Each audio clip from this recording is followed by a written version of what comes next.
us and why we're here and what the situation is like today, I've talked to Mainers all across the state and heard their stories. And here are just a few of them. I've been battling for the last 9 years to get a monthly price so I can afford it, but that first bill was my downfall.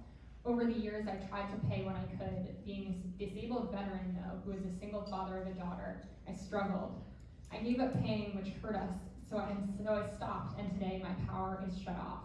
I'm on insulin as well, so that has to be in the fridge. So when they shut me off June 12th, 3 days later, I threw out what little food I had and all my insulin. They don't care about us as people who are struggling year-round. That was Bruce Roska, who lives in Dexter. A few years ago, I organized and led a 10-person complaint regarding outages in Jackman. During the process, I learned that CMP had misinformed PUC concerning the number of full-time employees in Jackman. They repeatedly denied that Jackman had a growing number of outages, as well as the length of outages, but then disproved their own claims by providing data that was worse than our own accumulated data. That's Deke Sawyer, he lives in Jackman.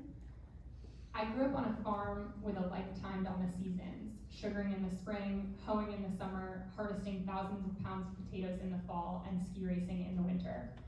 For as long as I can remember, I've known that the fragile climate we depend on is collapsing, with more frequent intense storms and droughts coming each day. It took me longer to learn that the power companies like CMP and Versant were the ones standing in the way of my future. And that last story is my own. That's why I work on this campaign, is because I want to see a climate future that works for all of us. And I think to really understand this bill, it's important to understand how we got here and what the situation is. And what we have is the choice between two different models, an investor-owned utility model and a consumer-owned utility model.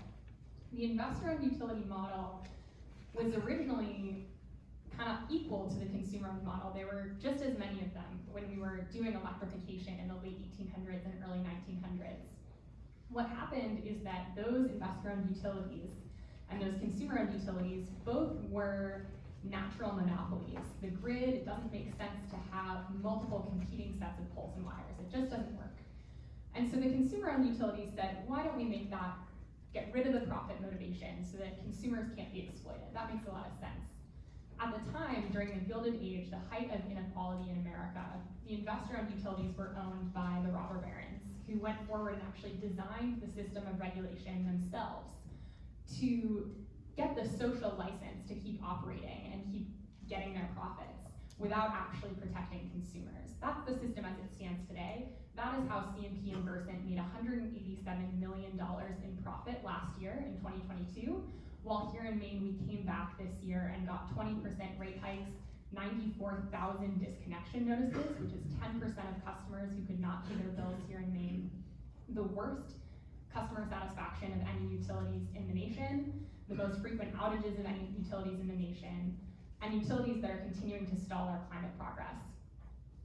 In question 3, by voting yes, we have the opportunity to get $9 billion in savings over 30 years. That averages out to $367 per customer per year.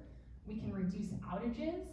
We can bring back local control from the foreign corporations and governments that have bought out CMP and Versant, and we can make sure that we're protecting our climate future. How do we do all of that? Well, when we vote yes, we create this new independent nonprofit, the Pine Tree Power Company. We then move into a phase of board elections, and this is all on the green sheet that you have. There's a timeline. We move into a period of board elections and elect a 7-member board who then appoint 6 experts to serve with them. That board then buys out CMP and Versant's infrastructure. The economic analysis shows that that saves us money from day one. Because of how the investor-owned system is set up, they are guaranteed 8 to 12% returns for their investors on investments that are incredibly safe. Consumer-owned utilities can actually borrow against their future revenue to finance those acquisitions at very low interest rates. It's like moving from a high rent that we pay to CMP and Versant to a low-cost mortgage. When we acquire the grid, we're then able to hire a private contracting firm to hire all existing workers and protect the infrastructure and jobs that we have here on the ground that are by and large doing a fantastic job. And so when I chat with folks, I think one of the most common questions I hear is, that really makes a lot of sense. It makes financial sense, it is a lower interest rate, it's just a smarter investment. why would anyone be opposed to that? And I think it's worth noting that the opposition campaign has two donors, and that's the parent company of CMP and the parent company of Versant. They've put $27 million into this campaign to spread misinformation, really relying on a playbook used by the oil and gas industry to spread misinformation and doubt. That's all they have to do. They're not here to protect their record of service or to give us the offer of what they're going to do to fix the situation that we have now. We really have the opportunity for so much better, which I'll let Seth tell you about. Thank you, Lucy. And just quickly, Tom, Eric, Jeff, thank you for this forum. Tina, Jim, it's great to see you, and great to be with all of you here. I know many of you. I did start in legislature in 2006, and I ran because of climate.